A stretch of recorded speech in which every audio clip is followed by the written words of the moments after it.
If you're applying to Oxford, LSE, or any other prestigious and expensive university, stop. Before you write that cover letter, before you press send on that application form, pause and watch this video first. You don't want to make the same mistakes that I did. Let's dive in. Hi guys, welcome back to the channel. If you're new here, my name is Precious. I am a PhD student at Kent University, and in this video, I will be discussing how I got into both Oxford and LSE but couldn't go. Learn from my mistakes so you don't make them too.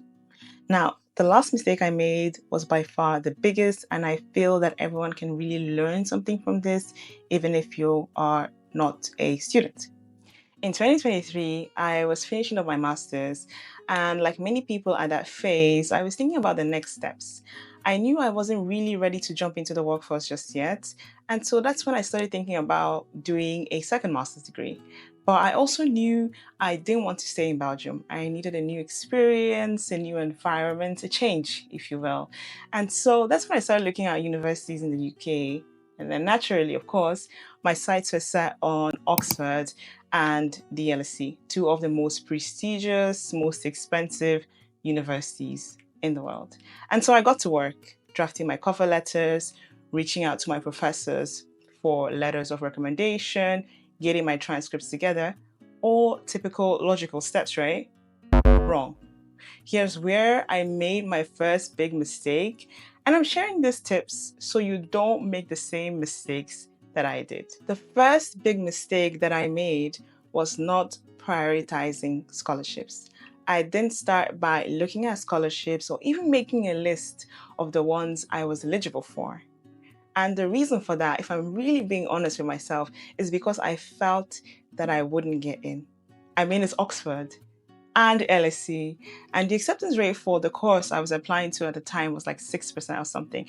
And so in my mind, I already concluded, and I was like, no, there's no way I'm getting into Oxford. There's no way I'm getting into LSE. And so I applied with a more, go with the flow, what if plan, as opposed to a serious plan. But then I got in, and let me tell you, it was the best feeling in the world. I felt like I'd made it. And my family was so proud. My mom was telling everyone it was amazing. It felt amazing.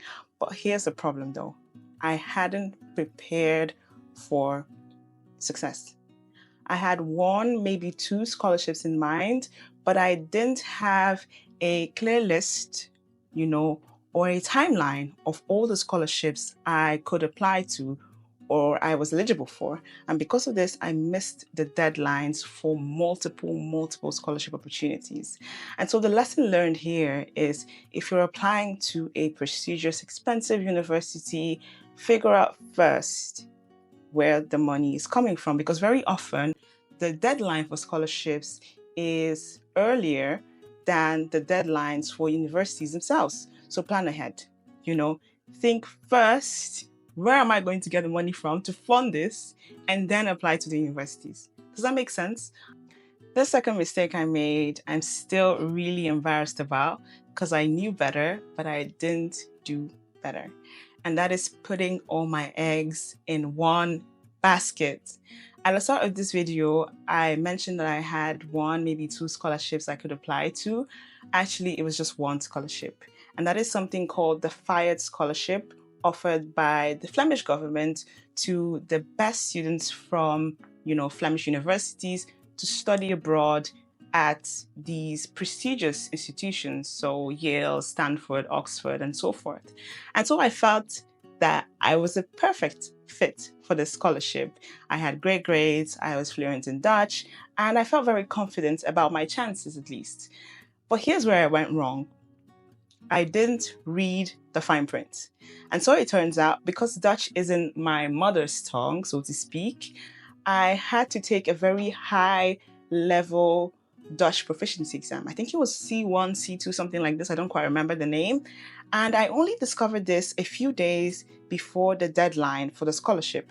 And so I couldn't apply to the scholarship, of course. I couldn't sit for the exam in time to apply for the scholarship. And then I couldn't apply for the scholarship. And so the lesson learned here is even when you make a clear list of the scholarships that you can apply to and that you're eligible for, always read the fine print and make sure that you meet all of the requirements well in time for the scholarship application deadline. The third mistake I made was doubting myself. Looking back, the common thread in all of these mistakes I've discussed is that I didn't believe in myself enough. I spent so much time wondering, can I do this? Am I good enough? That I didn't go after what I wanted with the intensity that it deserved. If you're in that phase right now where you're wondering if you can achieve something, I'm here to tell you, you can. You need to feel the fear, but do it anyways. Yes, I am borrowing that line from Susan Jeffers. But here's the thing though, I don't regret how things turned out. Even though I didn't end up at Oxford or LSE, it opened up the doors to something even better for me. It led to my PhD program and gave me the opportunity to spend a month in Uganda doing research, an all expense paid experience, which became one of the best times of my life. And I say all of this to say, go after what you want. And even if it doesn't work out how you'd want, there's probably something better coming your way anyways. If you'd like me to do a deep dive into my Oxford and LSE application process, how I wrote my cover letters, what I included, let me know in the comments below. If you'd like to know how I studied to get me the grades that got me into Oxford and LSE in the first place, check out the video linked right here or in the description below, and I'll see you in the next video. Bye.